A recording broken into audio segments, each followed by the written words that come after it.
Because that's the only way that we're going to get the media to focus on what's really going on. You raised, well, let me just say something. You raised some very good points. Real quick. You raised some good points, and even like when you say break down the highways, with the immigration, they came out in millions across this country.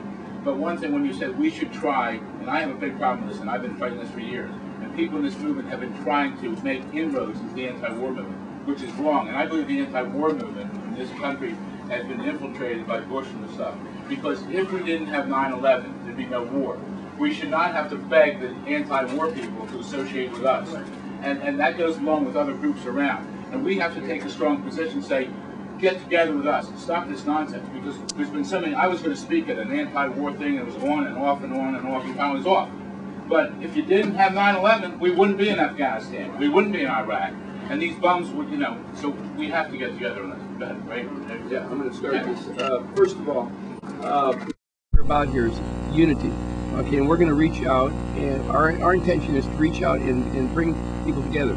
Now, maybe you don't see any here but a bunch of white guys and gals, right? But one of the people that is shooting our conference, our official shooter, is a Vietnamese guy, okay? My webmaster is a guy with from East Indian descent, is Sham Rowe, okay? He's going to be speaking also, and he's participating in he basically helped, the two of us put this conference together with a lot of other help, but, Jeanette was a big part of that, and Eric, as long as he could do it, all right? And, but we've got, we've had a lot of help, but there's a lot more people involved in this than just a bunch of white guys, all right? Anyway, I'm not finished. What? Well, predominantly, but, whatever, No, I'm just saying. And we've got our guy Enrique does a lot of stuff. We've got a lot of people in this group, in our local group, and broader, that besides just white guys. But you're right. We need to reach out, and that's what this is about: developing those kind of strategies. Anyway, I could say a couple, real quick. I just want to say, in New York City, the Left Forum, otherwise known as Socialist Scholars Conference, has recently had a huge breakthrough decision to do a panel this year at this year's Left Forum on 9/11 and conspiracy and the science of it. So that and the publication on Alternet, I think, is actually an interesting step or a bridge between the 9/11 truth movement and the larger peace and justice movement. Way back there first. Yes. I'm Bob McElvain. That's my son. Oh, hi, Bob. Yeah. Bob. Hey, Bob. My neighbor. Thanks for being here, Bob.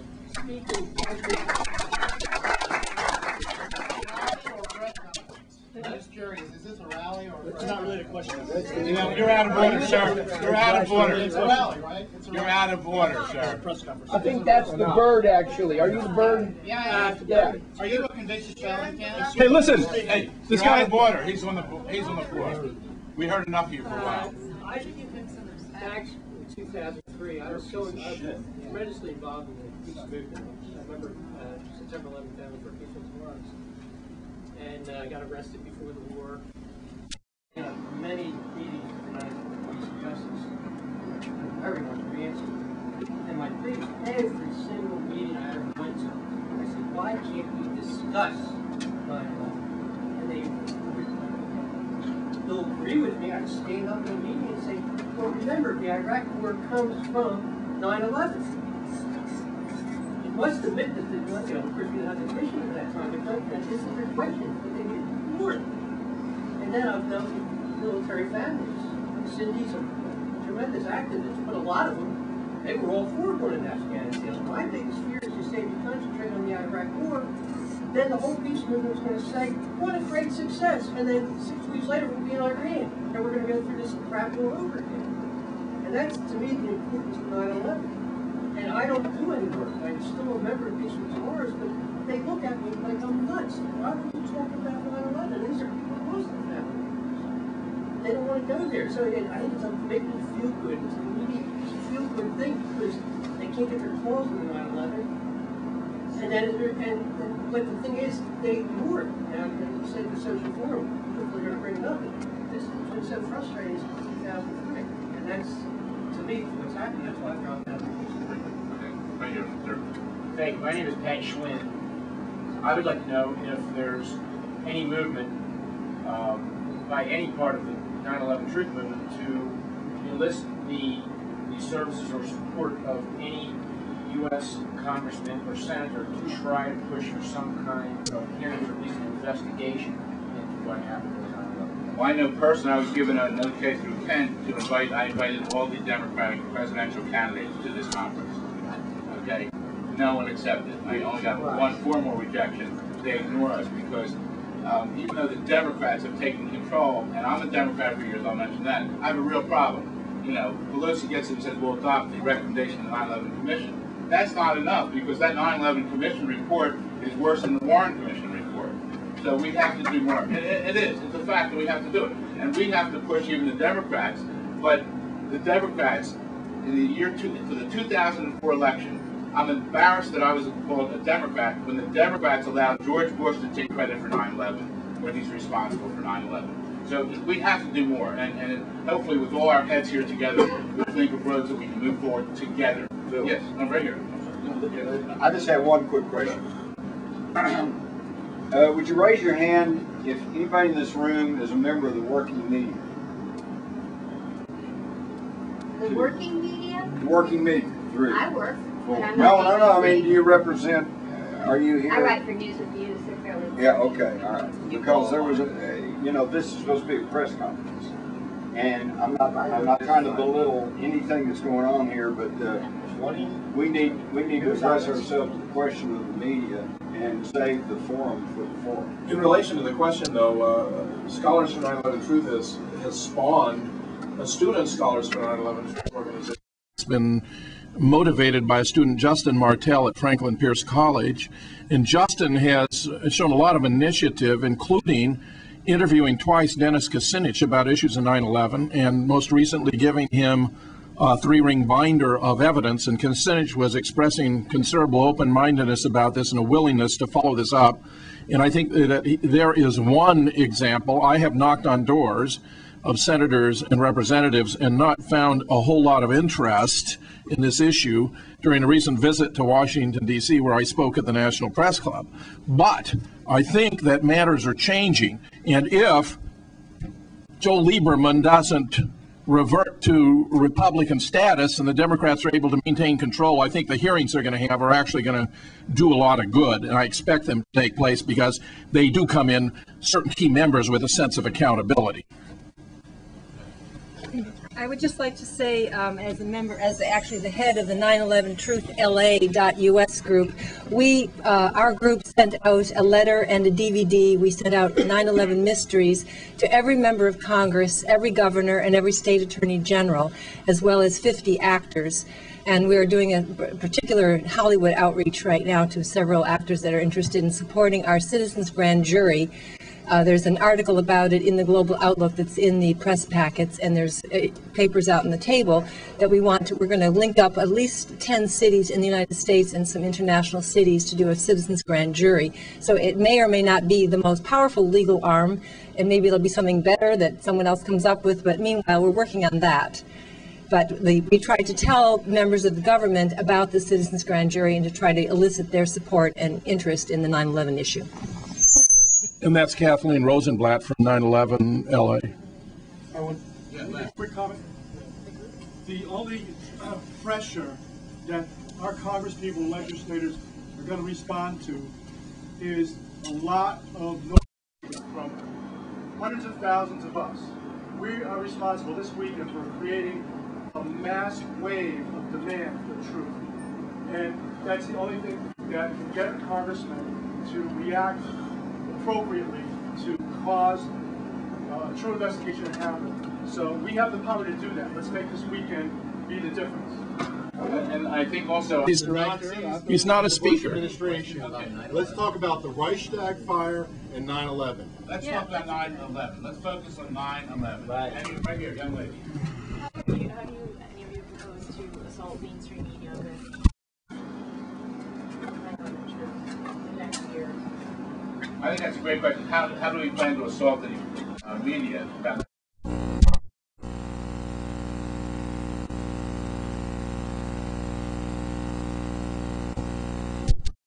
no free press in this country right now because it's now controlled by mass media and very few companies. So it is up to us. If we didn't have the internet, we would be no place.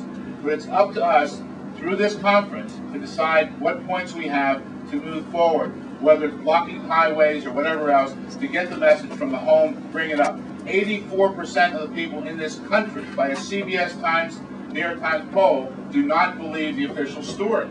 So the people are there. It's just very difficult for people in this country to believe that their country would do something like that, like that occurred on 9/11. And in my speeches around the country and Europe, I raise, and I hope you will, I bring up Operation Northwoods. Because Operation Northwoods is now a declassified document for the few in here who might not know. In 1962, the Joint Chiefs of Staff, which is the head of all our military branches, they had a plan, and the document is now declassified. Our government was going to injure and kill American citizens, destroy American property, and blame it on Cuba to go to war with Cuba. President John F. Kennedy said no. Also, President John F. Kennedy at that time was going to take the troops out of Vietnam. So if you don't buy the single bullet theory, I can give you some places you want to think about. One last thing on that. If you take Operation Northwoods and take out the word Cuba and put in Afghanistan and Iraq, you have the blueprint of what occurred on 9/11. Because in that document, they talk about switching of planes and switching of people. And that, if you can focus that, you can get people, and they're shocked when you tell them. But we have to take what we're doing here and bring it down to levels where people understand that they can think a little bit more about this other than taking to their children to basketball or soccer or driving their SUVs or the price of gas. Because this administration, one last thing, has done more than this administration has taken away more individual rights than any other administration in the history of this country. And it's our responsibility, because we have guts enough to stand here and to come together and to spend our money and time. It's our responsibility to move this forward if there is going to be a true United States of America and that can gain the respect of the world that we used to have and we do not have now. I have to remind you that I asked you personally to be the moderator and not a panelist. But I know you're a vociferous, eloquent attorney who has done heroic work for 9/11 Truth, defending Ellen Mariani. But I have to remind you that you are invited to be the moderator. And Jim Mars made a really good point. This is supposed to be a press conference. I do think that the working press should be privileged in this, and this is not an activist forum. This is a press conference. This is about messaging. This is about media. And I'm going to answer your question really directly and really succinctly. I got some advice that I should take this alternate piece and try to get it in the Village Voice. And the Village Voice has new ownership, and they've gotten really corporate right now, but that's what I'm going to try to do. It's owned by New Times. Oh, yeah. Well, maybe Mr. Lemons could give me a hand. We'll talk after. We had a nice 45-minute conversation yesterday, actually. Here's a question from the press. Question from the press. Okay, obviously under the circumstances, we can see from some of the company present that we have a hard time getting truth into their mind to change their paradigm. So I'm Don Harkins of the Out Observer newspaper. Hi, Don. And so I guess the question I'm going to ask then, to bring that into focus, is there one line of anything that has ever come out of a government or official source regarding the events of 9/11 that has even one ring of truth that could be demonstrated scientifically? Even one. Has anybody seen anything out of the official story that is truthful? The number of people that died. Probably that's a little debatable as well.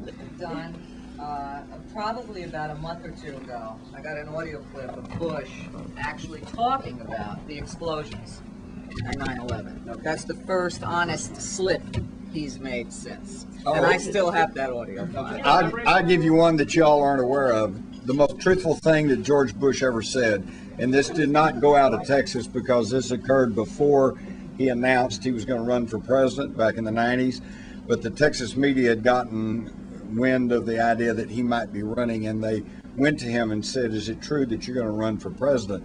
And this is the exact quote. He said, "No," he said, "I'm not qualified to be president." Thank you, Jim.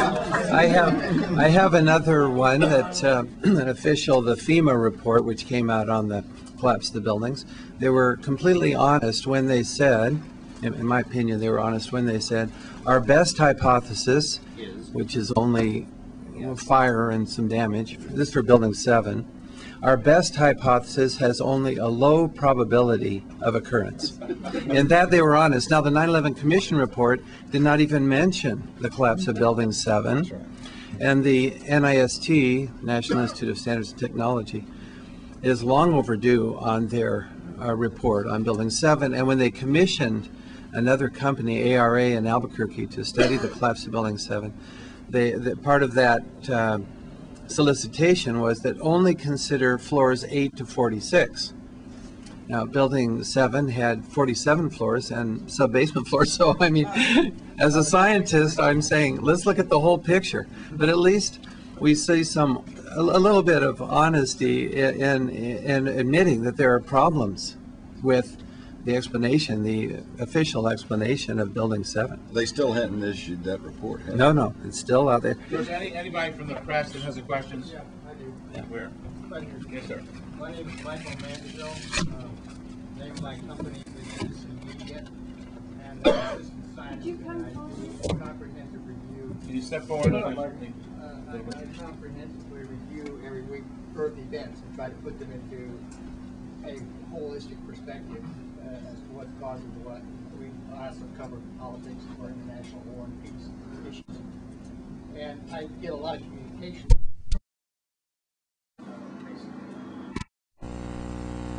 One of the things that has come to me, and I'm going to bring it to you by asking a question, is what about Iran? There's enormous scare right now, obviously, about that there's a plot to instigate a war with Iran. Is there anything in the 9/11 conspiracy theories or in your own thinking that sheds any insight to how to deal with this? Let me tell you about this real quick. This is, I think, one of the most pertinent pieces of information to come forward in recent weeks, and this is totally legitimate and got very short shrift in the mainstream corporate media.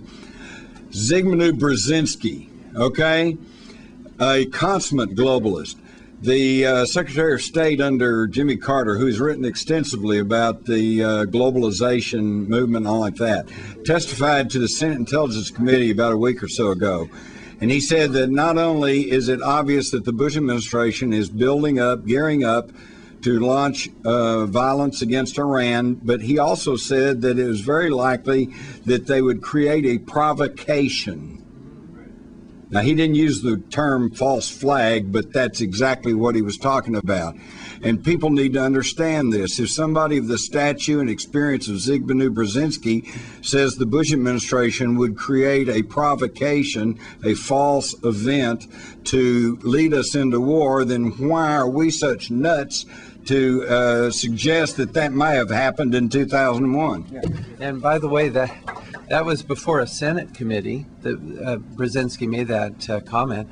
And how much do we see that in the media?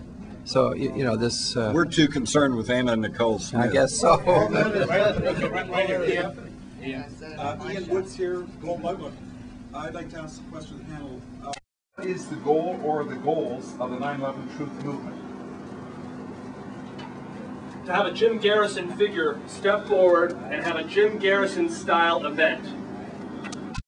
And I mean to use the courts, to use the legislature, to use the executive. They've consistently failed us, but we need a grassroots revolution in this country to effect change, and it has to be a combination of direct action and a Jim Garrison style moment. I just have in response to Don, Dr. Jones, the passport that was found at the bottom of the rubble, you're asking a question, what can be one thing? You know, these are the one question I send to people, like this gentleman from this media, local, is how is it physically, scientifically possible for a passport, this is the government's release, it's not something that we made up, to be found lying in the street? I'm a scientist. How is it possible that this passport somehow survived a plane going into a building 100 stories or 86 stories in the air, and it just gently floated to the ground and was found? These are the inconsistencies for which we have no answer, and reasonable questions are reasonable. And in addition to that, There's the black boxes in the jets that the FBI says were not recovered, but we have an individual who helped recover at least one of them. I think 3. They found 3. So, you know, we would like the release of this information. And this is an area in which I think many people, whether they have looked at the data in 9/11 and made up their minds one way or another or not, they can agree that we need to have a release of information that we know is being withheld. The photographs and videos that are being held by NIST, the black boxes, which we have eyewitness reports, a guy helped recover them. We'd like to get that, of course. The surveillance tapes of whatever hit the Pentagon, and on. The put options, who did that? Absolutely. These are questions that, we need to get the corporate media, to me, that is the word, corporate. I don't subscribe to any mainstream newspaper. I won't buy or shop anything from Fox News or CNN. They're a corporation. The bottom line. Yeah. Have a follow-up question, please. What progress has the 9/11 Truth Movement made in the last 6 months towards the goal? We're all here. Well, the Iran war hasn't started yet. So if we can stop that, I consider it. If we don't stop it, I'm very concerned. I consider that to be a major goal right there. We have a petition from the family members calling for the declassification of July 10th meeting between Cofer Black, George Tenet, Condoleezza Rice, as well as the declassification of the 28 redacted pages of the Joint Congressional Inquiry, as well as the third thing is, but we have the petition from the family members, as well as the family members calling for a new investigation on the floor of the National Press Club on this past anniversary. So we have that to get behind, and I believe that that is a sense of accomplishment, or things that are accomplished. Just to mention a couple of items.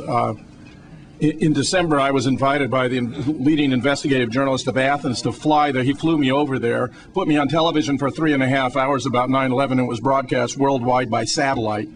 This BBC thing is absolutely mainstream, and although I consider it to be a mild hit piece and rather unfair, it raises the issues, and we get a tremendous amount of response from that, not to mention the fact that we're spanning the literature.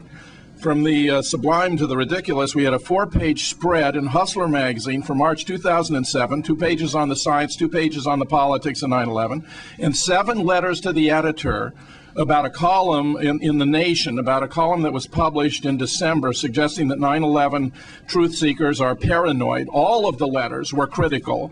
And in their 5 February 2007 issue, they acknowledged they had received a flood of mail, more mail on this issue than any other subject with a possible exception of JFK. And they were admitting now for the first time that the issue is open. Now that's The Nation. It has about 200,000 subscribers, but they're 200,000 very sophisticated subscribers, mostly politically oriented figures, a lot of them in Washington, D.C. Not to mention the fact that, as Phil Berg mentioned much earlier, a recent NBC, New York Times CBS poll showed that 53% of the American people are skeptical about what they've been told about 9/11. Another 28% rejected outright. That's 81% of the American people don't accept the 9/11 Commission report. And I say, by God, we're making progress. 5 more questions. One. I want to ask a question. I want to see that this gentleman has had his hand up. Thank you. Is there infiltration? Is there? My name is Pat. Is there infiltration of the 9/11 Truth Movement by the government and or by other groups like cults, like Scientology or something like that? Les was in a film on 9/11 Blogger just the other day with a gentleman named Nico Hopp, who seems to be quite a unique individual, let's say. And I'm wondering if some of the disinformation that is coming out. Nico may be a little off his nut, but I don't think he's a disinfo agent. If you're asking the question, though, I mean, in the 1940s and the 50s, there were communist cell party meetings where every single participant in the meeting was an FBI informant. Anyone who thinks that the government's going to let the 9/11 truth-seeking movement alone and not seek to infiltrate it and undermine it with all kinds of techniques, and they are legion, just isn't being realistic. Of course we are infiltrated, and part of the problem is to sort out the reasonable and the unreasonable, you know, to sort these things out and try to keep the focus on logic, evidence, rationality, not allow ourselves to be sidetracked. We're doing our best. Now, excuse me for bringing this up then. You know, I mean, why is it that you have lent your name to, and your blog site, your website now, Scholars for 9/11 Truth, has a thing linked to 9/11 researchers, which one of 9/11 researchers is Nico Howe. And you have... What is this? What is it? 7 degrees of separation? We're all related to everybody in some way. Look, you know, genetically, go back to Adam and Eve, okay? If you want to accuse people of guilt by association, be my guest, but it's pointless. Look, be a reasonable researcher. We need all kinds of approaches to figure out what the truth is. You are not in the position to say who is right and wrong, not even with respect to Nico Hopp, frankly. So I'll just say to you, we need to approach this multiply. The fact that we have spawned a new society. Steve is a member of 9/11 Scholars for Truth and Justice now. I am maintaining Scholars for 9/11 Truth. That's good. Many smaller research groups can accomplish more. It's evident from the history of science. If you want to read how real science is done, try, for example, The Double Helix by Jim Watson, who with Francis Crick discovered the structure of the DNA molecule, and you'll get a sense of how real science is done. It isn't the science of the finished research report. It's the actual getting in the ditch, trying to figure out what happened. The egos are involved. There are clashes, all kinds of psychological aspects, ambition. I mean, it's a messy business, but eventually, because science is a self-correcting process, as more evidence comes in and more hypotheses are considered, it will tend to settle down on truth, and that's what we're about. And you don't worry that there are intellectual dead ends, like the no planes, like the Star Wars beam weapon from space, that, you know, I mean, are just going to... Well, let me call you on that. I mean, I was reading a book coming in here about full spectrum dominance and how much funding has gone into the Star Wars project. You have no idea whether a kind of directed energy weapon that might have been spawned by the Star Wars project was or was not involved. Frankly, if you come to my talk tomorrow, I'll talk about some of the evidence that makes it very clear, in my opinion, that conventional kinds of explanations aren't going to cut the mustard. And if you want to be able to explain it, you got to face up to the fact you got to consider a whole range of alternatives. You can't be closed-minded. You can't rule things out a priori because you don't like the sound of an hypothesis. And the very use of the phrase space beams, frankly, is so denigrating that it's characteristic of an unscientific attitude. We have to look at all... Yeah, she used Star Wars, right. And when she used the word beam, I suggested maybe directed energy would be better. But frankly, it's drawn a huge amount of attention. If the attention were more open-minded about what she's trying to do, which is draw attention to the evidence we have to explain, and why the evidence we have to explain is so much more massive and so much more complete than so far as I can see. I think she's right. Any conventional explanation is going to be able to account for. We have to pursue science. By God, the reason I came up here to this conference is to stand up for science. So I'm delighted you asked the question, because believe me, I'm going to try to explain why. We can gain a whole lot of unity if we understand that science in principle is completely objective.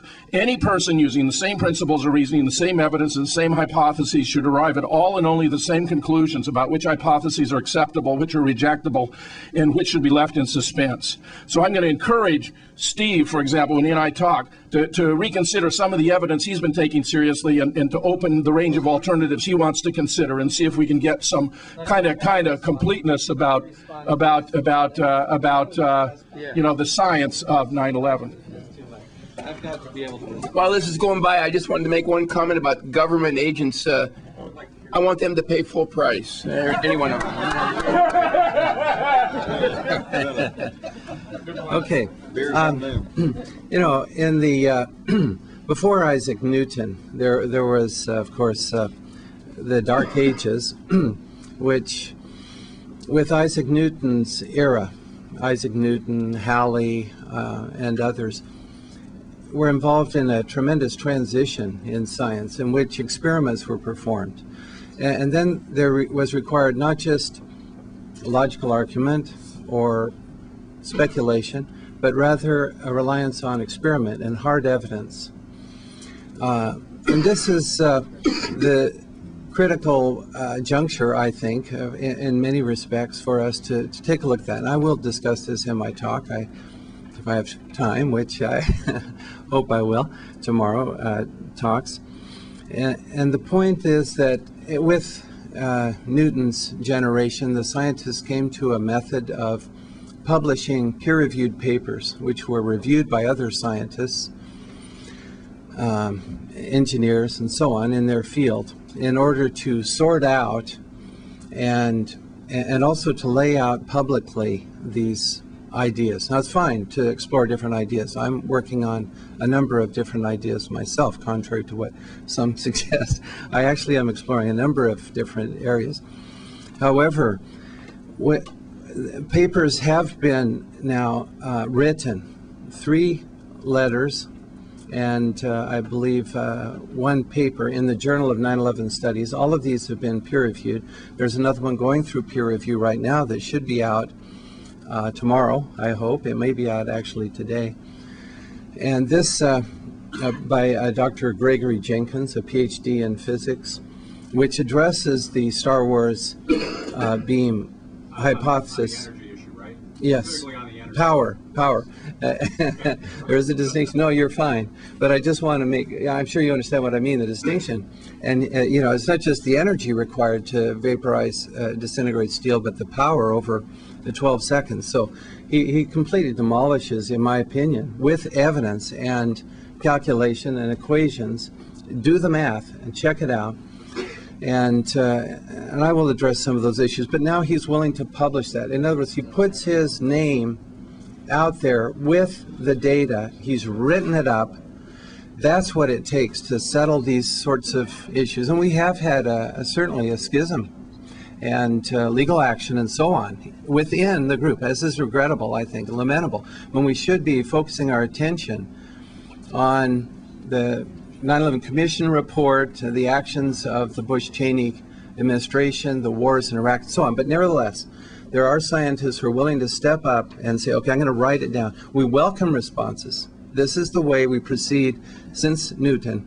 We have written, peer-reviewed papers. We are actually willing to accept, Kevin Ryan and I are co-editors, and any journal that is peer-reviewed, refereed, is a fine venue you can publish, but we will accept non-peer-reviewed papers to get them published. We've invited, for instance, Morgan Reynolds and his colleagues who promote the no planes hit the towers theory to write and present a letter in our journal, which, to contrast with Eric Salter's report, which lays out the evidence contrary to that hypothesis, you see. But until they do, until these are written down cogently so people can follow and see the arguments, it's not a matter of bluster or debate. It's a matter of establishing carefully the evidence and the reasons for accepting or rejecting a hypothesis.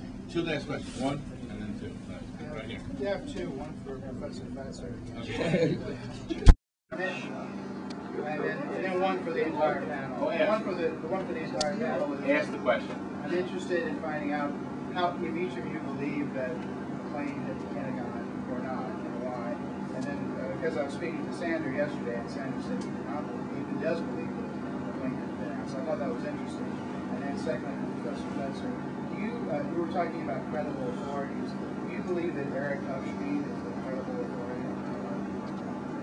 All right, so you want the first question first? Yeah, well, I'll take the Professor Fetzer. Oh, Eric, in my opinion, Eric Hufstein's, yeah, microphone for sound.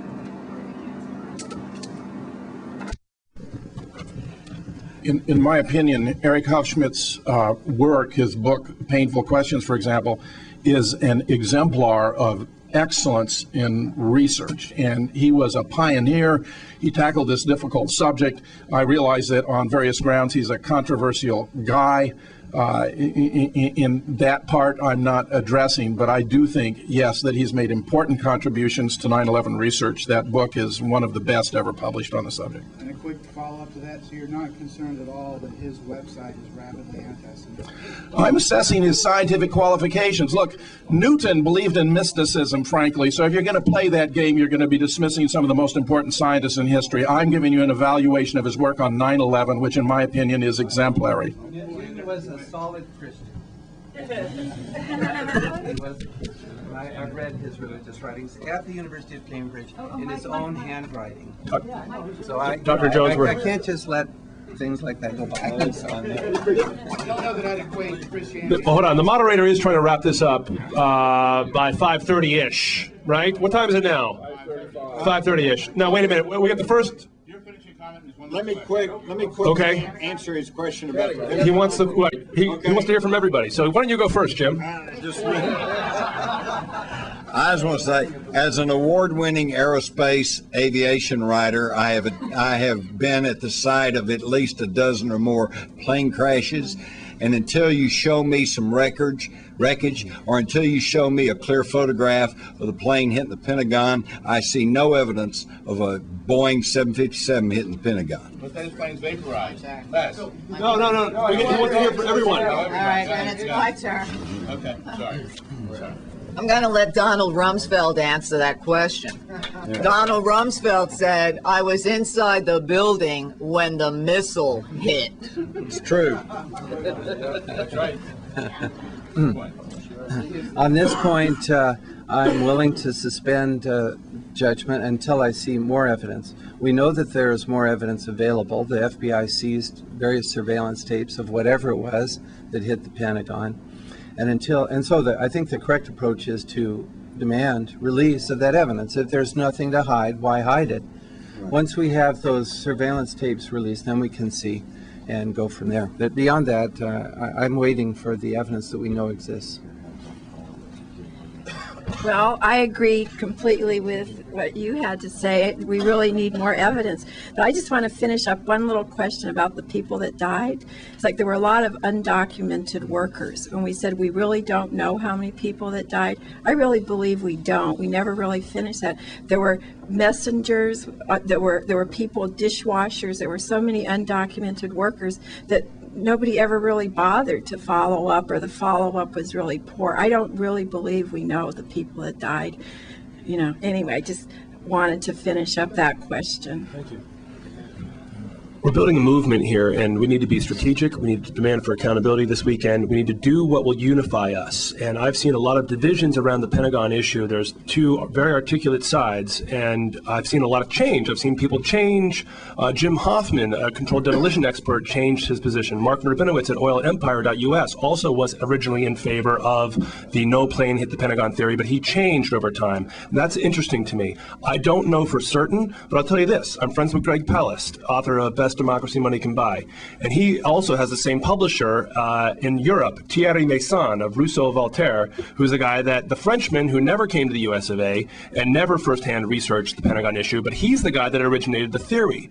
And Greg Palast told me in a bar, off the record sort of, that he had the impression, he let me quote this in an article later, that he got the impression from Thierry Meyssan that the no plane hit the Pentagon theory was really more of a strategy to sell books more than it was a scientific theory. So take that. Should talk. He doesn't do 9/11. Well, that really is irritating. Take that for what it's worth. Okay. You might see that as irresponsible, but that's firsthand reporting from Thierry Meyssan. Somebody who's a left gatekeeper who doesn't do 9/11. That's very annoying. Well, the left gatekeeper, I know you're right. You're right. I'm working on it. You're right. He is one of the left gatekeepers, but you know what? We can't dismiss those people with such a brand. Who's to say? Well, that's what he knows. He knows. He's a bookseller. I rest my case. No, I'm just saying he's to talk. My opinion on the Pentagon thing is that I'm not sure what hit, but if the government says it was a plane, I would question it. Anything they say, I would question. It's really a side issue in my view. We've got two huge buildings, the tallest buildings in the world in the 70s, that came down in about 9 to 10 seconds, and that's the issue. They didn't come down because of why the government said about plane hitting the building or jet fuel and all that stuff. That didn't happen. You don't have to be a scholar, even though we have these scholars here. You don't have to listen to scholars. You just have to be a mere child can look at what happened and say it didn't happen the way the government says. We got to stop listening to the idiot media and start looking and using a little common sense in our own eyes and our brains that we were each born with, and figure out what really happened. It wasn't what the government said.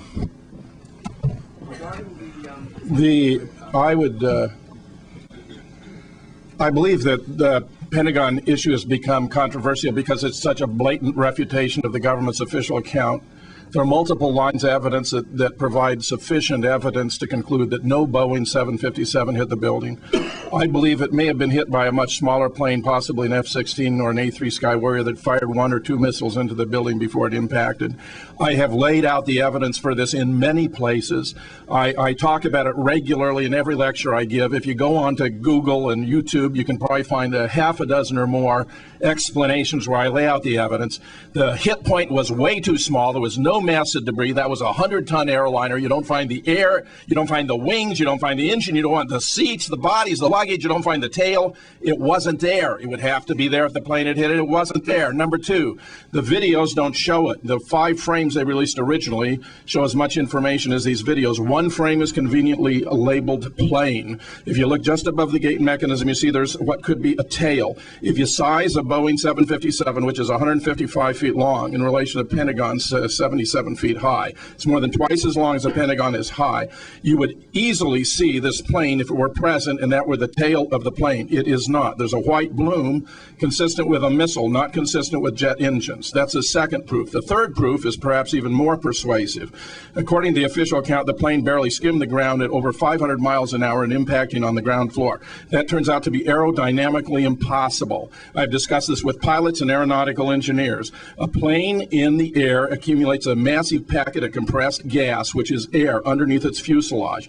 Even a little Cessna at full throttle could not get closer to the ground than 15 feet. The estimates I have is that for a Boeing 757 at over 500 miles an hour, it could not get closer than 60 feet to the ground. So what the government is asking you to believe is not even aerodynamically possible. The answer to your question, therefore, has a simple response. No Boeing 757 hit the Pentagon. And I must say that, in my opinion, Theory Meisen's early books, Pentagate and 9/11, The Big Lie, are 2 of the most important early contributions to research on 9/11 research, just as Harry Hofschmidt's Painful Questions was a brilliant contribution, and I stand by that regardless of their other views. They don't matter. Their research here is impeccable. We'd just like to say that the whole world, folks, is depending on us to get a breakthrough soon.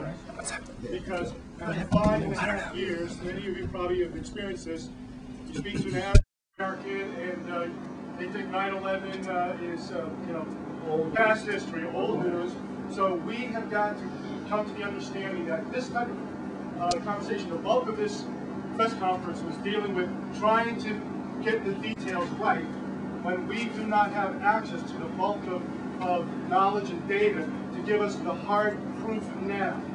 However, we do have solid hard proof of dereliction of duty, like John was saying, of cover-up, of obstruction of justice, of destruction of evidence. And in the legal process, we have to get traction soon. We have to get the American public able to resonate with what we're pushing for, and that means something that's simple, that breaks through the myth, breaking the 9/11 myth. So, like Bob Bowman has been saying for a number of months now, it's not up to us to explain every detail. It's up to us to show that the government's lying. It's the burden of proof should be on them to explain their totally implausible conspiracy theories. So, Let me just, everybody, it's 5:30 to wrap this up. This press conference was excellent. It's a shame that more working press weren't here. But the dialogue that was created here just shows that we're going to have a fabulous conference this weekend. I think we owe a grand thanks to Ken for doing this. Let's all work together.